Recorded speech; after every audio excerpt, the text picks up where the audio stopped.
if you look at your pelvis and how your hip is structured, that is pretty much a perfect socket, right? I did not have the socket for the ball to fit into. So the doctor pretty much had to build that on both sides.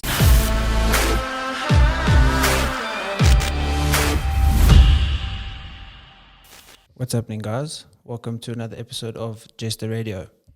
Got a guest that, she was surprised that I invited her because she says she's not in the fitness industry, but I mean, she is fit, she looks fit, and, food is fitness and food is health. And, a lot of her teachings in this book that we're going to delve into is a lot of how food can be medicine. Izelle Hoffman, TV, radio personality, car and bike enthusiast, lifestyle chef. I mean, you've been on a host of, I can't even remember. Well, actually, I couldn't even find all of the shows that you've been on. So welcome and thank you so much. Well, thanks for having me. Of course, and it was actually surprising that you thought that you shouldn't be on here. And why was that? Well, usually when I get requests to go on shows, whether it's TV shows, radio concepts, anything like that, I always look at what's their target market, because the target market's going to tell you who they would like to invite. And I was just like, I'm not that typical fitness person that would like to obviously compete. I'm not in your industry. A lot of people might think I am. I do a lot of recipe development and stuff for the fitness industry, but I don't see fitness as a job. I see it as pretty much in the morning, get up, go to gym. It's like brush your teeth. We can sort of talk a little bit more with regards to my disability and why, but if I don't train every day, I can't walk like a normal person. And ideally, we all strive to fit in, right? And sometimes we strive to stand out, irrespective of, where we're from, whether it's growing up on a farm, maybe in Pretoria, who your parents are, where you're from. That all sort of molds you into the person and the persona you put out in the industry and who you would like to be. And I won't say I fight against it, but I try really hard not to come across as a fitness person, because then people don't really buy into my lifestyle advice that I give. I mean, I was born disabled. I've had 14 hip operations to date. I was born with congenital hip dysplasia. So in layman terms, I was born without sockets on both sides of my hips.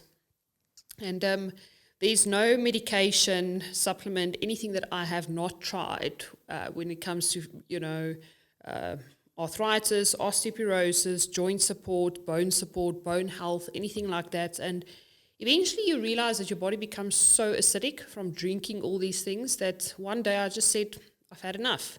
I stopped absolutely everything and I started reading up on ingredients. People often forget that when you eat and you put something in your body, it's like putting fuel in a car. You can't want to be a sports car or look like a sports model and want to put diesel in the fuel tank. It's just not going to work. You're not going to get the performance you're looking for. And eventually people then buy into all kinds of things that is the quick fix. And they don't realize at the end of the day, they're paying with their health. But often they only realize it when it's too late. And I believe and I feel that that's where I fit in.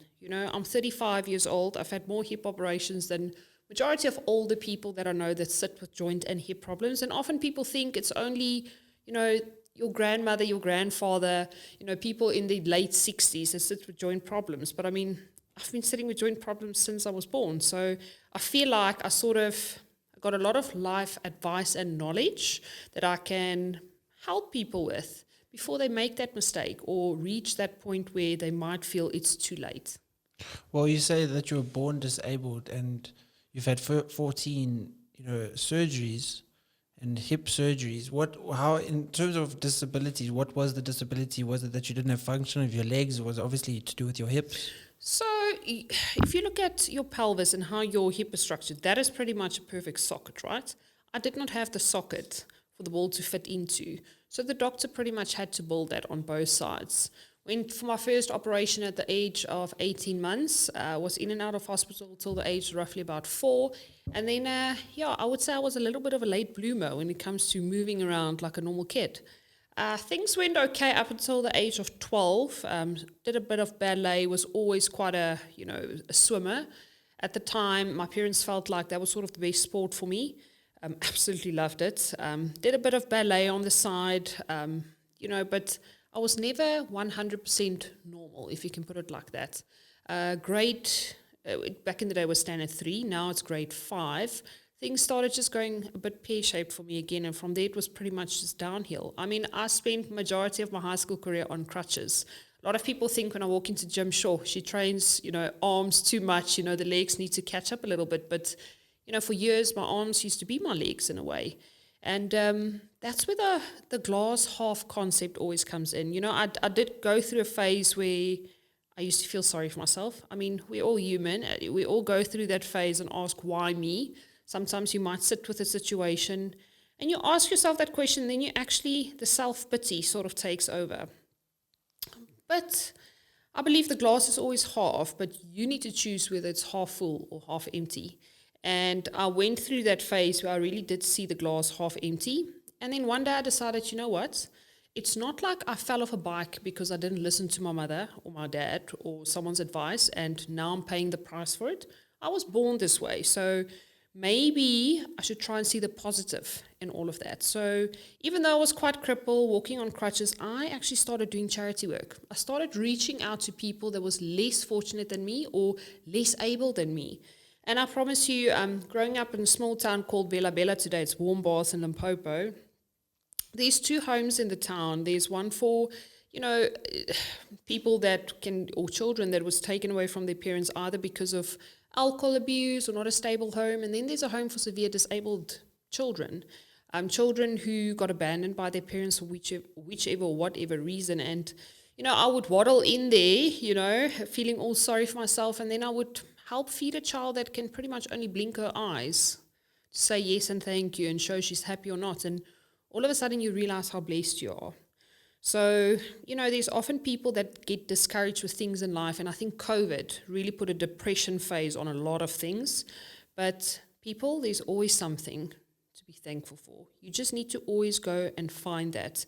I don't believe there's something in life like a mistake. It's either experience or you progress to the next level or the next phase. And don't get discouraged because you need to gain more experience on something. That just builds your character. Because if you want to elevate to the next level, you need to have the character in order to sustain that. And that's where a lot of people often start doubting themselves. And I also don't believe in that. So very clearly, strong-minded comes as a blessing and a curse, but I've decided years ago that my disability should not be a curse. I see it as a blessing. I mean, often, people in the fitness industry or people that's trying to lose weight or trying to maintain a healthy lifestyle, they often say, but it's so hard, I actually didn't get to training today. And I'm like, but to train and to be able to do functional movements should not be a punishment. It's really a celebration of what your body can do. I mean, it took me years to walk like a normal person. And I promise you, in high school, you could have asked me, Izelle, what is on top of your bucket list? And I would tell you, I just want to walk like a normal person. And then one day I decided, but maybe I'm not supposed to walk like a normal person, So I call it my swag. So in winter, I've got a bit more swag than the rest of you guys. But that's how I get along. And that's how I keep myself motivated to want to be and do better every day. Yeah. Can you actually just pull that in a little bit closer? Yeah, of course. Thank you. Better. Yeah. So you say if you don't exercise, you might not be able to walk. Yeah. So is it a metal implants that were put in the hip joint, and then obviously constantly moving and exercising helps and maintains the stability of it, or what? Yeah, so 5 years ago on the 18th of May, I had a full hip replacement on the right-hand side. They also extended my right leg with 2.5 centimeters. So up until before then, I used to walk with quite a bit of a swinging movement on the one side. So I still would go to gym every day or try and do exercise every day. But on days when I was too sore to train legs, that's where I would train arms or back or, upper body. And now I've sort of flipped it over that I focus more on the low body. For me, people's always like, what do you train for legs? Or how do you train this or that? And I'm like, no, you don't want my program. I focus on rehab training, just getting the movements correct, rather to see how much weight I can put on it, because I can't lift the weight. I'm quite a strong upper body person as well, because I've been doing everything with my upper body. So picking up a weight in gym is not the problem, but don't ask me to walk from point A to point B with it, because I can't. For that reason, I can't really afford to pick up any weight. So getting out of shape and picking up weight when everyone's chilling on the couch because it's winter, that's just not even an option for me. I don't really have blood circulation in my right leg. My lower back is permanently sore and uncomfortable. So if I don't stretch that out every day and I don't get the needed exercise and movement in, I don't have proper blood circulation. And you would know what the ripple effect of all of that is. So in order to maintain myself at the best of my ability, I have to get movement in every day. And that's not just walking from point A to point B. Your shoulders and your hips really talk to each other. So on days where the hips are really sore, I focus more on stretching out the shoulders and things like that as well. So that's why I say I don't believe in cookie cut concepts. I don't believe that a certain training program or a lifestyle program or a eating program is all for one and one for all, irrespective of the musketeers definitely. back in the days. But yeah, I believe we're all unique. We all have unique personalities, lifestyles, things what to do, things what we like and dislike. The way we eat, what certain taste, what your palate likes and what mine likes is definitely also not the same. But we don't even have the same fingerprint. So why are we trying to be the same? So often, and I do blame social media for it, even though social media nowadays, you can't go without it. That is sort of the platform that you either have to advertise yourself on or be on if you want to get somewhere, whether it's from business or personal perspective. But it comes with all the evils as well. And I find so many younger women and children today look at what their idol should be on Instagram, and I feel so sorry for a lot of people that look up to certain images and think, ooh, if I'm not like that, or if I don't look like that, I'm not good enough, or I'm not, so society is not going to accept me as a person. But then you're just trying to be a copy of someone else. Rather be 100% authentic and stand up and do what you believe in. And I really feel that's the way forward. But not enough people is doing that. So that's why the ripple effect on social media is everyone should be blonde, or everyone you should cut your hair like this, or it should be this color, or you should be wearing this. I mean, I find that quite sad. I mean, it's like, I call it sheeple in a way. It's people that really become like a flock of sheep and think, but we should all look the same and do exactly the same. And I'm like, swim upstream if you have to. Keep believing in what you're believing in, and eventually you can turn your purpose and your passion into a day job. And I think pretty much that's what you've been doing. No, definitely. I think I have I would one day when this becomes a full-time day job, definitely. But when I was studying, it was, I had a lot of people asking me for advice and a lot of people, looking up to me in terms of training and dieting, and it was more just helping to show them that it's not. Everybody is different, and it's not you have to eat chicken and broccoli every single meal to see results. There's so many different things that can be done, and what works for me doesn't work for you. You got to go around, take and glean what you can from different people and find what works for you, because there's so many different ways, to skin a cat. There's so many different ways to see results and to progress. So you were saying, swimming upstream. Is that, okay, now I want to go to this book later. Is that what you did more with going into a male-dominated industry? The motoring industry is a pretty male-dominated industry. Is that what you tried to achieve, is kind of breaking those social norms and those constructs of, you're a man, you like engines and you like this, where it was, trying to do the more difficult thing and go the more difficult route to prove yourself and to prove your worth and to prove, who you are as a person? Trying to prove that I'm a man, definitely not. It's just, I've always had an interest in things that move fast. And before I decided to move into the lifestyle food, sort of more that industry, I used to be marketing manager for Shell. So I used to work in the aviation industry. Anything with an engine really makes me tick. And I love sort of the lifestyle that comes with that. So am I trying to be a female in a male-dominated dominated like industry, definitely not. So that wasn't your motive going into it? Was No, not at all. For me, it's more about, even when I do, for instance, interviews at the racetrack, I don't want to talk engine spec. I can't dissect the engine for you and let's talk engine now. That's not where I fit in. I'm so interested in the person behind the steering wheel. I was like, how did you feel when you crossed the finish line? What went through your head? How did you prepare for this? What kind of exercise that you had to do? Where did diet come in? How was your focus? So for me, I love people. I'm a people person. And any and everything that's going to excite people, that's what I'm interested in. How did I get into, for instance, the whole biking thing? I love doing things that people say you can't do. And growing up with, all the restrictions that came with congenital hip dysplasia, there was always things like, ooh, don't do this, don't touch that, don't go there, you can't do this. And I'm just there to show people, if I can overcome my fears, anyone can. People don't often I don't know if you quite into your motorbikes, but a car moves the body, 2 wheels moves the soul. And it really is like that. I mean, even if you read the intro of my cookbook, you see that I say there, self-love and self-care is so important. And as soon as you can start investing time in your health, it will be the best investment that you will ever make, because those 2 things are the only things that money can't buy.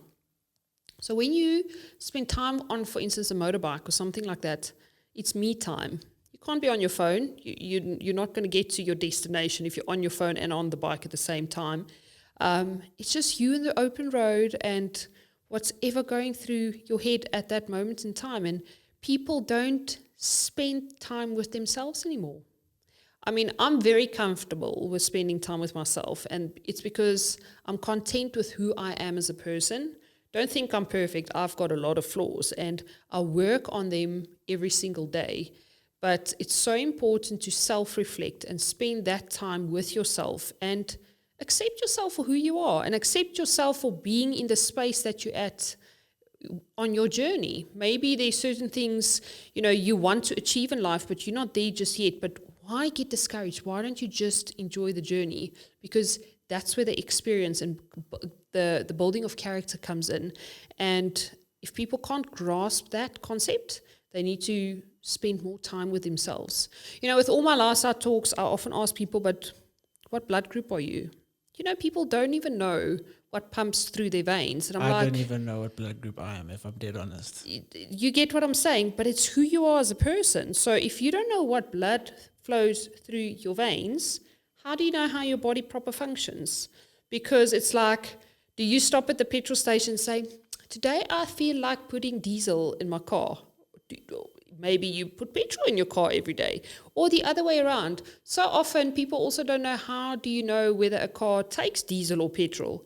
But it's the same with your body. So I think I'm interested in the car and the bike industry because it really resonates with who I am as a person, but also what I stand for. And I think there's a lot of, overlinking sort of concepts and principles there. I do believe you eat to fuel your body. And you can't go on a road trip all the way to Uppington and put the wrong fuel in your car and think you're going to have a smooth ride. You're not. Or smooth drive, or, a non-stop, just all the way go. You have to make those stops along the way.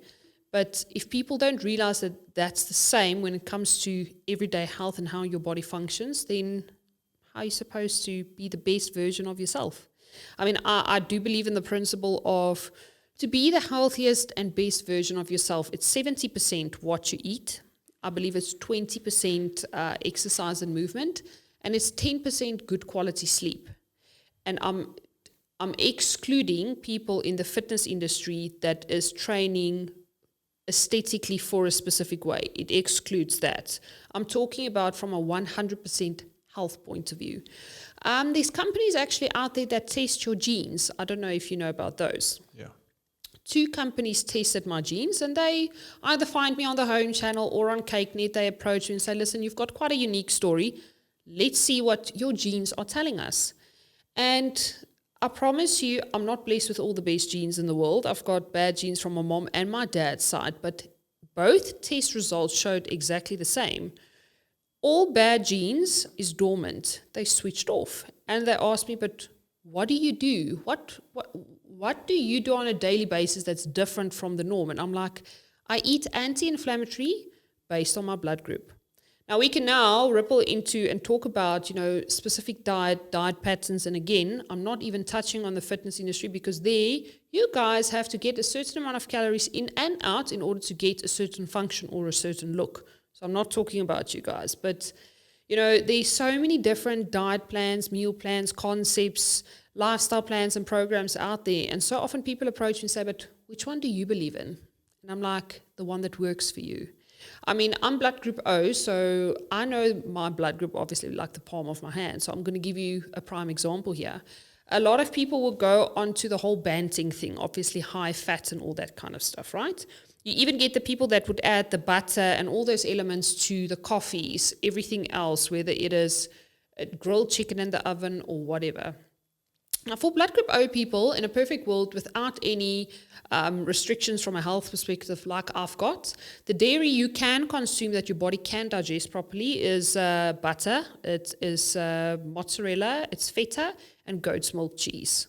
So if I'm going to be banting on those four, I'm not going to gain weight. Bearing in mind, obviously, calories in needs to not be more than calories out, because then it has to go be stored somewhere. People often forget that as well. But that's not going to cause any unnecessarily bloating for me, water retention, discomfort, inflammation, because my body has got the ability to digest those properly. If I'm going to do exactly the same, but my cheeses, for instance, instead of mozzarella, it's cheddar, or instead of butter, I use cream, I'm going to gain weight, because the bloating, the water retention, the discomfort, the inflammation, that I can't digest properly, so it's going to sit somewhere. And that's why I always say to people, we're all unique. And that's why you can't say, paleo, for instance, work for you, or banting works for you, or low carb, high fat works for you, because we don't live the same way, exercise the same way, got the same stresses, family setup. How do you spend your 24 hours is definitely different to how I spent mine. And people tend to forget about that, and I'm always just saying, but if you don't know what blood flows through your veins, so maybe we should check on yours after this, right? How can you understand the effect of what you eat is going to have on your body? Blood group O people by nature is most acidic. If I wake up in the morning, say you blood group A, and we wake up in the morning, right, by nature already I'm more acidic than you are. Blood group O people is more prone to joint problems, arthritis, osteoporosis, cholesterol, blood pressure, things like that. Where blood group A people is more prone to heart disease and things like that, because they have a lower immune system in a perfect world if you had to compare apples with apples. But again, you have to put all the facts on the table and then really start dissecting the whole situation before you really can come to a conclusion. Because maybe people is watching this or listening to this and thinking, but she doesn't know what she's talking about, because I might be blood group A, B, or whatever the case might be. People, we are all different. I'm 35 now. I've been researching my diet, who I am as a person, what my lifestyle is since the age of 14. And I still don't know everything yet, because life changed. Since COVID, everything has changed. Mental health is also so important. People's often like, okay, but I'm a depressed person by nature. Yes, you might have that gene, but if your gut does not have the right things to digest, you are going to become a depressed person. So do I have that depression gene? Yes, I do. Is mine active? No, it's not, because I choose not to activate it. You see, your gut is like your second brain. Happy gut, happy body, healthy mind is what I always say. And people often forget about that. They want to eat all the things that's full of MSGs, the refined sugars, the processed carbs, all the things they can't pronounce. When last before you had a cheat meal that you turn a label or something around and started reading the ingredients? Yeah. It's usually, there's so many people that are completely clueless in what goes into these products, and, the ingredients, and even, what a calorie is. It's ridiculous to see how, especially obviously helping people with their diets and everything, is them coming to me and being like, is it fine if I do this, if I do X, if I add a little bit of this to the meal, if I add a little bit of this, if I add a little bit of that? I'm like, well, You know, if you're adding things, then you're adding calories. You know, just because you used to do it doesn't mean you can do it now. Just because you've made a few changes in your lifestyle doesn't mean you've made 100% progress. If you want to a goal and you're working towards a goal, you have to work to reach that goal. You can't say, okay, well, I want to lose 5 kilograms in 8 weeks. And then you half-ass it and you go and you still drink on the weekends, you still do those negative things that are going to put you back and not put you on the correct path, and then question and be like, well, why didn't I see the results? It has to be 100% in it. Obviously, you need to make a lifestyle of it. It shouldn't be that you are hating every single day of your life. But that's why people need to understand what works for them, because you could be working so hard and then realize that I'm not seeing the results that I want to see. It's because you're doing the wrong things for you. Yes. You know, that guy that was just here, if I tried to do the exact same thing as him, I might not see the exact same results. I could be making decisions that, okay, let's say he handles lactose a lot better than I do. He can have dairy and still lose weight. I touch dairy. The next day I've put on like 1 kilogram of 2 of water. Then I get negative, I get despondent, and then I give up. Okay. And that's what we see with people in today's society. Yeah. But you see, that is directly linked to your blood group. And I always say to people, don't be upset about the results you don't get for the work that you haven't done. You can't blame anyone else but yourself. But we as people in society, we would rather want to blame it's that person's fault, or I did not get the results because of that person's advice that I followed. No, but did you actually do the research? There's this thing called the internet now, Google, and again, like social media, there's also a lot of white noise and negative things and false information on the internet as well. And that's why you can't always just believe the first article you read or the first thing you Googled or researched. You need to understand who you are as a person. And I mean, if you, for instance, tell me that, certain dairy products don't work with you, I can almost promise you that you are blood group O. If you thrive on red meat and that is what keeps you lean, and you like, strenuous exercises with heavy weights, then most probably you're a blood group O person. It's actually very interesting how certain character traits and things also get links to certain blood groups. And that's why we are such interesting beings. And I find it quite sad if no one, and I'm saying no one that is maybe not listening today, that if you as a person don't take the time to get to know yourself, because you're the only one that's going to be with yourself for the rest of your life. So you might as well make it a good relationship. How many of us can really look in the mirror and say, I'm happy and content with what I see? I'm not saying don't see where you can make an improvement. That's what life is all about. People, we're not supposed to be born perfect. We're on earth to make mistakes, to gain experience, because again, I don't see mistakes as mistakes. It's gaining experience to build character, to eventually become the person we were meant to be. Having this mindset of, glass half full and, having the positive outlook on negative situations that could have possibly happened, having to have 14 operations, but seeing it as a positive because you can help other people and you can, teach people and educate people. And, you realize that there's so many people with it far worse than you. How can I be the one that's being negative when they've got it so much worse? Was there a turning point? You said it was about when you were at 14. What was the turning point that kind of made you realize, well, I've got this. It is what it is. I just need to be positive. Was it just a mental switch, or was there a situation? There's this saying that it's amazing what you're able to achieve if you know someone's believing in you. I was blessed with a swimming coach. Unfortunately, she's not alive and well today anymore. But back in the day, she used to make me feel like I was a superstar. The fact that I was walking slightly different, my mechanics were slightly different. She always encouraged me to see myself as being special instead of, the cripple one, or I don't see myself as disabled. I see myself as differently abled. Because yes, I'm limited to quite a lot of things that I can do, unfortunately. I mean, I can't tie my shoelaces the normal way like a normal person can, because I don't have that sit down and just tie it on the right foot. So there's always a weird way I sit when I, for instance, tie my right shoelace. I, for instance, can't feel the pedal of a car when I drive with my right foot, and that's why I sit. If you get into my car now, you would think yo, this chick thinks she's got daddy long legs because like I sit very far from the steering wheel. But it's because on my right foot, it's really only my big toe and my second toe that's got feeling. So if I want to be in control of the vehicle that I drive in order to feel how hard I'm pushing down on the fuel pedal, I need to feel that. So by sitting close to sort of the realistic, correct way how you should be sitting in a vehicle, I won't be able to do that. But I didn't let that get me down or let that knock me down in life. And with that being said, it's not like I never went through that phase where I did not feel sorry for myself. And that's and I think what people can take home from that today is, in order to appreciate the good times, you have to go through the bad times. You have to go through that times where you understand the negative side of life so that when you get to the positive, you can appreciate it. You know, the monitor, you know, in a hospital that shows your heartbeat, there's a reason it goes up and down. If it was a straight line, people, you would be dead, right? So why do you expect things in your life to just go smooth all the time? Where are you winning and gaining here? I mean, uphill and the view from the top is always good when you made the struggle all the way to the top. Because of the struggle. Yes.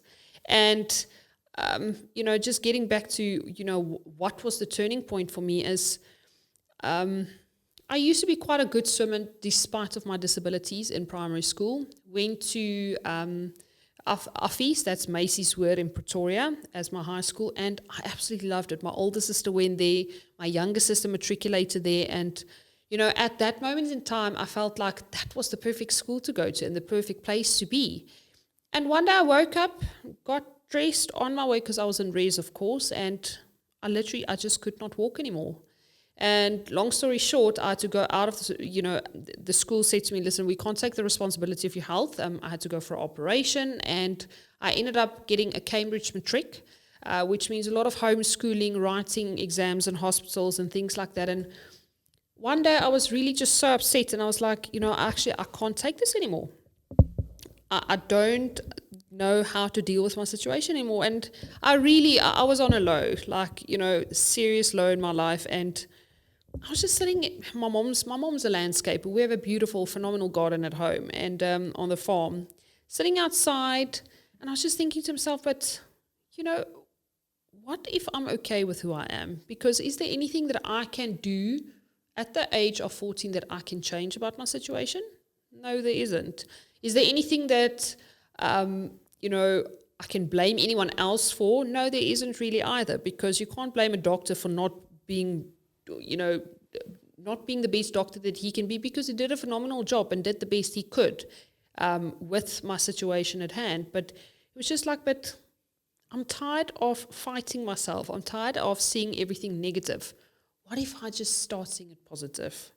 What if I'm okay with the fact that I'm not 100% abled, and I try and, you know, grow from that? So that is my starting point. So what if we don't all start out on the same level in our lives? You know, and I think that day everything just changed for me. It's a weird, simple. It's not like I jumped out of an airplane or something phenomenal happened. I was literally just sitting outside and just asking myself the question, but what if I'm okay with who I am? You know, I do believe we all who we are for a reason, and God does not make any mistakes. So why do I keep seeing my disability as a mistake? Perhaps it is a blessing. And that's why I turned my whole brand and who I am and what I do, everything evolves around my hip. And the ability it gives me to do certain things that other people think I can't. And that's why, to be in shape, I take a lot of pride in that, because I will never put anything in my body that I don't feel is going to add or benefit my body in any way. And often people's like, but don't you ever sit in a restaurant and feel like you just want to eat something just because it's a cheat meal? And I'm like, no, my cheat meals, say for instance on a Sunday, is not something that I bought from a restaurant. It's something I made for myself that I've been craving. And I mean, you can page through my book. There's phenomenal recipes in there. And trust me, I like good food. I mean, I'm Afrikaans. I grew up on a farm, so you can understand the kind of culture around food that I grew up with. But I never sacrificed taste from a health perspective, because once you understand the building blocks of cooking, and where flavor comes in and gets excluded. It's so easy to play around and come up with a phenomenal recipe. If you always put good quality ingredients on the table, it doesn't matter what you make, you're always going to end up with a healthy masterpiece. And I really feel like that's what I've achieved. I waited 2 years to publish that book, also because I waited for the right publisher. I wanted to sign with Penguin Random House, they're international. And I don't believe that's a cookbook. That is a lifestyle book, and it's a change your perception about food book. I cook with love and intent, and I feel that really starts from home. And that's why you see I will always only wear an apron. I never wear a chef jacket. First of all, out of respect for the industry, I did not go to a chef school. I'm 100% self-taught. I cook with love and passion, and I believe you can really taste it in my food, because I had to learn to love myself again. And that's where those recipes came from. I put all the ingredients that I researched, that I understood was beneficial to my body and my health condition at the time. I would put them on the table and say, right, what am I making today? I mean, there's sweet potato chocolate brownies in that book. That is one of my first recipes, my baked recipes that I've developed. And it's purely because a lot of people actually don't know, apart from being a low GI carbohydrate, sweet potato is actually a potent anti-inflammatory. So if you're going to be consuming red meat, which causes acidity causes illness, and you're not going to be pairing it with something that is anti-inflammatory or alkaline, eventually you're going to sit with a problem. That problem can be blood pressure, cholesterol, arthritis, osteoporosis, you name it, you know it. There's a lot of these things. And new ones pop around every new year. I mean, more and more medication is available on the shelves nowadays, but more and more illnesses is also out there. I mean, if you ask people with, doctors, Alzheimer's disease, for instance, 50 years ago, Alzheimer's did not exist. So where is it coming from? It's not copied in the genes from generation to generation. It must be an external element that's brought into the genetics, right? That has obviously had its effect, and that's where it's coming from. And I'm no expert on Alzheimer's, believe me. I'm just using it as an example that I've spoken to older doctors, and I'm talking about retired doctors in their 70s saying, but, when we went to med school, things like Alzheimer's did not exist. And that just makes you think, but where's the world going to?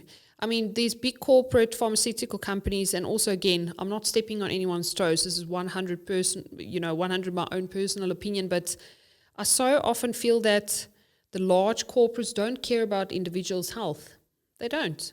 I mean, if there's medication on the shelf that can fix a disease, why would they want to fix or heal something? Because it means they're going to lose a patient, right? I do believe you can eat yourself back to health, and I'm a living example of that. Well, also these big pharmaceuticals trying to make massive profits off of these people's illnesses. I mean, just look at this COVID vaccine. How much profit has been made off it when, literally people's lives have been drastically at risk, but they still are charging a great deal for these, these vaccines. Going to this book, Mindful Eating. So how did you get started was it starting first between, did you get first into motoring and being a host in terms of motoring, or was it was that a segue from cooking or vice versa? No. Cooking was first priority to me. I've been cooking on Kyknet for a long time. I actually took a break from that. I mean, COVID and obvious reasons from a budget perspective also brought a lot of restrictions. But cooking has always been my first passion. And remember, when you go on a road trip, what is in your car? It's butt course, right? Or you pack that sandwich or that meal prep or whatever it might be. And food actually plays such a big role in everyone's lives. Think about it. I mean, fashion, what's in fashion today is going to be out of fashion tomorrow. But you're going to be hungry today, hungry tomorrow, and hungry every single day for the rest of your life. So you might as well make it an exciting experience. And that's exactly why so many people are out of shape and are unhealthy. It's because of the massive impact that food does in our lives, the massive endorphins and all these releases and good feelings that we get from food. And usually it is the worse the food for you, the better the instant feeling of gratification is, then obviously the negative effects kick in. And that is the problem why some people are so unhealthy, is because, I've had a bad day, let me have a chocolate. I've had a bad day, let me have a burger. I've had a bad day, let me have a pizza. You get that instant little bit of happiness, and then the regret kind of sets in. But you do know you can have all of those without the are the negative side effects. No, of course, but I afterwards. mean, if you do that all the time and you're constantly in a calorie surplus, and you are trying to look a certain way, but because of a bad day, you went and overate, you're going to wake up feeling more negative, and then you are going to the next day be like, oh, let me just, I cheated yesterday, might as well cheat today. Then, you know, the slippery slope happens, and then you just get further and further away from a goal. So obviously in terms of a goal perspective, if you don't have a goal and you aren't working towards looking a certain way and you want to eat pizzas and donuts and everything every single day, then obviously you might not have the negative connotations with looking and putting on weight. But for those people that are trying to look a certain way, you do need to watch what you eat. Now I'm going to ask you this question. Why are you doing what you're doing? Because that's not just you as a person. People in general should be asking themselves, why am I living a certain way? Why am I eating a certain way? If I'm training, why am I doing that? Are you there for the aesthetic gain of it? Are you there for the health gain of it? And my answer is always like, I eat 100% for optimal health. The way I look is a byproduct of that. And that's why I say, for me, sometimes it's very hard to speak for the fitness industry, because you guys are experts in what you do and you've remodeled everything, but it was never my main aim to look a certain way. Yes, by default, self-care, self-love means you need to be happy with what you see in the mirror. But as soon as you start changing the way you eat, you're going to start looking at things a whole lot differently. And that's where that saying comes in. When you change the way you look at things, the things you look at change. And that's why for me, if I, for instance, feel like pizza, there's a healthy alternative that I make at home. So I'm going to still be indulging into that pizza, get that, all those endorphins and everything running, and I'm still going to feel good afterwards because there's no side effect. And that's why, again, blood group is so important. I mean, if you were blood group O, for instance, you know, you can actually eat pizzas that your body can digest properly, yes, excluding now the calorie count, but you can go for that cheat meal per se and still obviously pack in the extra calories, but there's a health benefit to that as well, because sometimes you need those extra calories in order to recover properly, as long as they are calories that your body can digest properly. You know, let's talk about intermittent fasting for a second, because that lately is quite a topic that a lot of people are approaching me with. And there I'm going to have to stand by the fitness industry by saying, it's one thing fasting the whole day, but it doesn't help you come home wolfing everything down, quadrupling the calories that you actually burn during the day. Then you might as well not be fasting. Yeah. Well, I actually, despite being in the fitness industry, do fasting. I've fasted every single day for the last 4 years. It's not optimal. And I've had obviously tons of people ask me, it's not optimal for growing muscle. It's not optimal for, you know, if you want to be a bodybuilder and you want to be a successful bodybuilder, I wouldn't do fasting, because obviously there's a great period of time where you're in a fasted state. But for myself, it's not I fast so that I can, you know, go home and eat a pizza and still be within my calorie limit or whatever. Yeah. I fast because of, you know, the health benefits, obviously, and then also the options of not being able to worry about breakfast, not having to worry about, I'm driving to this place, I need food. It's amazing to 11 o'clock, 12 o'clock, 1 o'clock comes, I'm like, oh, well, I'm not that hungry yet, I'm fine. And obviously it's been built into our mind to constantly need to eat, constantly need to feed ourselves something. Yeah. But we can survive, and not in terms of bodybuilding. If you want to be the best bodybuilder, you can't survive as a bodybuilder doing that, because you're not going to build as much muscle as someone who isn't. But for me, I'm still eating the same amount of calories. You know, if you look at a budget, if you've got 100 Rand to spend on a day, if you spend that budget, that 100 Rand in, you know, 2 separate occasions in a day, or if you spend it in 5 separate occasions, at the end of the day, you still spent 100 Rand. I've still spent 2,500 calories in a day just because I have that over, you know, a meal at 4 and a meal at 7. Yeah. It doesn't mean that I'm going to lose more weight than someone, you know, that isn't fasting. Fasting isn't actually a better way to lose weight. It's maybe just an easier way because you're eating less. But as you say, with the mindset of, I'm going to eat as much as I can the moment I can, obviously it's not going to be beneficial. Yes. So I do believe as a woman, it's beneficial to fast for 12 hours. And I do that because that reduces inflammation. Bearing in mind, I carry a lot of inflammation on the daily, and that's why I eat and live a certain way. So my rule of thumb is just always, if I have dinner at 7, I always have breakfast after 7. And I mean, you think, oh, but that's not really fasting. It still is, because that sort of, first of all, restricts you from taking all that late night snacks, okay, because that's often where you pack on the extra kilos, right, is these 11 or 12 o'clock snacks, because then when you start snacking, you actually can't stop. That's the problem, because then you've opened all doors, right? But if you feed your body the right things as well, it never craves the wrong things. And it only takes your body 21 days to adapt to a new habit. So again, people must not come to me and say, but they're not like mind strong, or they don't have the self-discipline to something. And then I'm like, sorry, but then you don't want it badly enough. And if you look at dogs, if you're walking a dog and they're trying to eat some grass, or they eat another dog's poo, it's because they're looking for minerals that they aren't getting in their food. And that's the same, I assume, that you've taken to this book, where if you are craving chocolate, there's a healthy alternative. There's healthy minerals that are the equivalent. If you're wanting chips, let's look at a sodium-rich meal so that you can get those things that you're craving. Very much so. Mindful eating, how did this start? Was it obviously... You say that you hold a lot of water, you suffer from inflammation, well, maybe not hold a lot of water, but inflammation in general. So, yeah, things like Cataflam and all these anti-inflammatory tablets actually makes your body keep back a lot of water. Water retention is one of the side effects of taking a lot of anti-inflammatories. And no one ever told me the blood group diet is the best way to go. I started researching. You must remember, I spent a lot of time in bed, a lot of time in and out of hospital, so I had a lot of time on my hands. So I started investing that time into educating myself around my situation. So growing up on a farm, and in Afrikaans there's always the saying, ja, jy moet vir niks skeef staan nie. So around about 4 o'clock every afternoon, my mom would start with dinner. And that was roughly always a time where I can get up, walk around a little bit, do a bit of exercise, that kind of thing. And I would always go and ask my mom in the kitchen, but what can I help with? Because that's also important. If you don't understand the time and effort that goes into a meal, you're not going to appreciate it as much.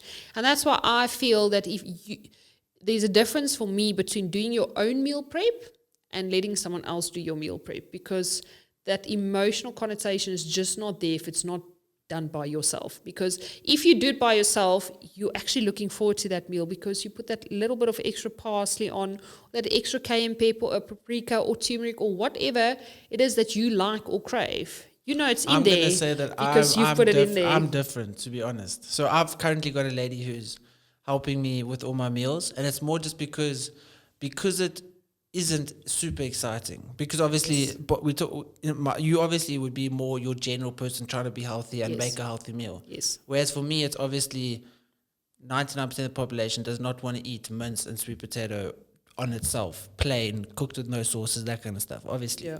So for me, it's just the convenience of never having to pick up a pan, never having to do those sorts of things for a boring meal. But the moment I, cook something that I'm excited to cook about, because I can add this spice, I can add this, I can cook it in a certain way, or even just having sweet potato, knowing that, okay, cool, I'm going to do this, then I'm going to air fry it, and then I can add this salt and this. And then obviously there is that, the appreciation for what you've done. Whereas in terms of bodybuilding, there's, I've often had times where I'm starving, I start cooking, and then afterwards I'm like, I'm not even that hungry anymore. But that's why I told you I can't talk for your industry, because to be honest, my audience, 1% of them compete. So, my audience is perfect for, this book. You see, I weigh about 57, 56. If I stress a lot, even 55. I lose weight like crazy if I'm stressed. So, I look pretty much the way I look now throughout the whole year. And again, that's why it's so difficult often for me to talk on the fitness industry's behalf, because you guys have got bulking season, then you've got, your competition season and this and that, and you don't always look the same. Let's be honest. Yeah. Where how you see me in January is the same way I'm going to look in April. It's the same way June, July. Which is far healthier than the fitness industry. Yes. That's the thing is, there's a lot of people in the fitness industry, but nobody that I've had on my podcast ever has claimed that the fitness industry is healthy. So, you cook for health and eat for health. Whereas 100%. The fitness industry, despite what they may believe or trick themselves and tell themselves, none of it is for health. Nothing is truly, especially physically Yes. and mentally. The biggest thing is That's the true. mental thing. There is nothing mentally healthy about trying to chase and look a certain way for 4 people sitting on a judge's panel to tell you that you're perfect. Or not. Or not perfect, exactly. Or And not. 9 'Cause times they out of need 10, to find your flaws. yeah, and it's the not perfect thing that, or even telling you that you're perfect. That is where the negative connotations come in, and the negative mindset and the negativity, because you might be perfect now, you go home, eat a whatever, then a second later you're not perfect anymore. And that obviously plays a role Yes. in the negative mindset and the negativity and the unhappiness that bodybuilding does, put people towards. But it does put people towards unhappiness in general. I don't believe it's a healthy industry. And I also don't think it's for anyone and everyone. I think, I have a lot of respect for the people that make it to the top and stay mind strong while doing it. Because again, it's not for the faint-hearted. If you literally must grow the skin as thick as a rhino in order to be okay with the criticism that you are going to get. Because technically, you put yourself out there to receive it, right? Yeah. I mean, that's what the industry technically is all about. The judges sit there to go and find your flaws, because your flaws might help someone else win. And that's not how you should see everyday life. And that's why for people that make it to the top, that make it with the right mindset to the top, I really take my hat off any day. Well, I mean, you actually asked me, general question of why I diet and why I eat a certain way. Yeah. And it's not, I'll be dead honest, it's not for health. It's also not for the aesthetic purposes. It's not for the aesthetic purposes. It's because I love food so much and I love eating unhealthy food. That's why I do it. Because I want to push myself to a certain level and, almost have that and build up mental discipline. So you don't trust yourself?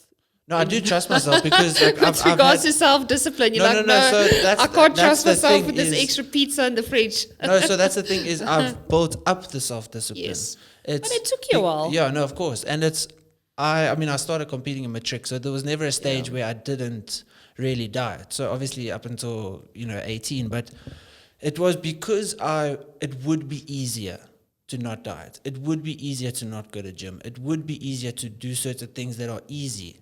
That's why I do it. It would be easier to not go to gym this morning. It would be easier to not go and take the dogs for a walk this afternoon. But because it would be easier, I want to take the difficult route. Yeah.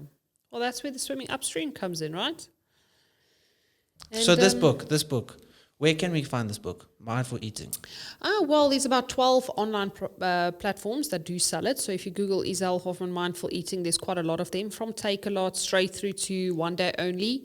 Exclusive books, bargain books, Reader's Warehouse, all of them stock this book as well. You can also download the ebook.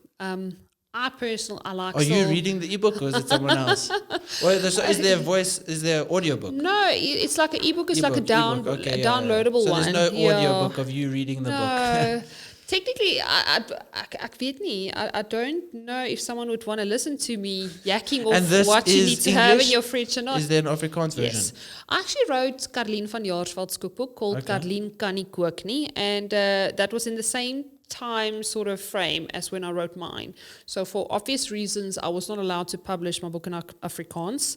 But yeah, I'm already busy with my second one. Most probably going to publish that one in both languages, or the next step would be to publish this one first in Afrikaans. All depends on how far Penguin is allowed to push out certain sales and ratings and things like that. This book, we sort of patiently waiting. It is up for an International Gourmand Award now. I've already won 3. So now I'm in the top 4 to find out in July whether I've won that category or not. So obviously the publisher's also holding back just to see what the results is on that. But you're very excited. Yeah. Well, anyone who wants this book, because it's quite far in the podcast now and, there might not be everyone tuning into this point. If you are still watching and you want a free book, we have one for you. all you need to do is just comment below, I made it up until 53 minutes, and you can get one. So the first person to do that, 53 the minutes. first I like person that. that makes it up, well, the first person that comments, at least, we're going to believe Yeah. that there's a lot more watching. Yeah. If you are the first person to comment that you have made it up until 53 minutes or whatever exactly was, you can get a free book, and we're going to contact you and get that for you. 100%. So you are more into motorbikes than cars? No. It's just at the moment, my latest campaign, my latest project is how to learn to ride a motorbike the safe and responsible way. Obviously, growing up on the farm, there was always these options, little things to get from point A to point B. And technically speaking, on a farm, you learn how to ride and even drive from a very young age, because there's motorbikes to tractors. yeah, very much so. I mean, tractors get you somewhere very slowly, but it gives you the opportunity to miss and not hit anything. Yeah. So, I got involved with Triumph. Last year, I did learn how to ride a motorbike with KTM. Like KTM, it was Honda, it was all the more off-road kind of things. But my main partner there was actually Motul. So do a lot with Motul, and also encouraging the industry that it is for women as well. I mean, nowadays, women is fighting for equality in all different industries, and I'm not trying to say I'm a man or want to ever compete with a man. I'm just saying I want to do things that people think I can't do, and I want to prove to myself that if I believe in myself enough, I can do and achieve anything. So it's not in terms of a woman can do what a man can't do. It's with my, issues and the little struggle that I've faced in my life, I can do it. So it's not anything to do with women, men, it's me and myself. Yes, 100%. And that's where that self-love comes in, and self-care. I mean, years ago, I jumped out of a plane with a parachute, and it was not because I saw myself to be the next skydiving champion. Not at all. I used to be scared of heights. And ever since that day, I'm not scared of heights anymore. And again, it's not just the element of jumping out of a plane. I decided I want to go do it in Cape Town so that I can see Robben Island, Table Mountain on a beautiful day, and make that, overcoming that fear for myself, something worth remembering. And that's where spending time with yourself and really understanding who you are as a person, that's where the essence of your character lies. And that's where passion and purpose comes together. And I feel that is also so important. I don't want to get to the end of my life one day looking back and thinking, what if? Or I should have. I always say to people, don't say one day, start saying day one. Yeah. Yeah. Well, how would you encourage anyone to be able to find, that equilibrium of finding the passion and, the meaning behind why you should and why you shouldn't, and, putting yourself out there to actually find why you've almost been put on this earth? In marketing, I studied marketing. I've got a marketing degree. You do the SWOT analysis, strength, weaknesses, opportunities. And I don't know if anyone out there that's listening has ever done that when it comes to themselves. I mean, yes, walking. I mean, for instance, I can't run. I must tell you, I tried one day to see if what does it feel like to really run? So I was on the farm. It was actually after Christmas, and we were walking all the way just down for a little bit of exercise. And I thought, well, no one's watching. I'm going to just try and figure out this running thing. So if I fall on my face, no one's going to see it, right? They're just going to see the scratches on my nose afterwards. And wow, was I proud of myself. I was like, wow, I'm actually running, till the one that was recording was walking past me to record, and I was like, I am running, but not very fast. And that's also okay. Just to prove to myself that I can do it. I was not trying to run to show the world I'm going to do the comrades, but it's just being happy and content with who you are as a person. And you asking me, but how do you find that balance? Or, people start writing things down. Start writing your goals down. Start writing that one day, or that I wish I could, start writing those things down, because those are the things that make you tick. And when they make you tick, they build your character. And so often, your biggest strength or, essence of who you are as a person lies on the other side of fear, irrespective of what that fear is. I think also at the end of the day, should be for you. It shouldn't be, okay, well, what can I do that's going to impress this person? What can I do that is going to... There is where you get it wrong. It's about what you see in the mirror. The only real competition you have is yourself. Yeah. And that's why I say social media is such an evil in a way as well, because you put yourself out there and post something in the hope that a lot of people's going to like it. And if they don't like it, you almost feel like, wow, should I remove it? I'm not good enough. Or, I'm not good enough, or my life is not interesting enough. The weirdest thing is my following started growing the most when I started doing the things I love doing the most. Not only posting things that I felt this is what people would want to see. And that's where the big difference comes in. If you can always stay true to who you are as a person, irrespective of what other people might think of you, and it can be family members, it can be friends, it can be relatives. At the end of the day, it doesn't matter what they think of you, it's what you think of yourself, because you are the one that wakes up with yourself, goes to bed with yourself, has to live with yourself for the rest of your life. And you only have one body to do that in, so you might as well take care of it. So I think that was the perfect ending. Thank you so much. Thank you so much, and thank you so much for having me. I think we could have spoken for another hour. We could have. Now that if people enjoy this, if you also now at 59 minutes, you can let us know if you want us to do a part 2. Yeah, definitely. And if there's any questions, also happy. Yeah, of course. Send that through. Thank you so much. I really appreciate it. Only a pleasure. Awesome, guys. Cheers. Bye.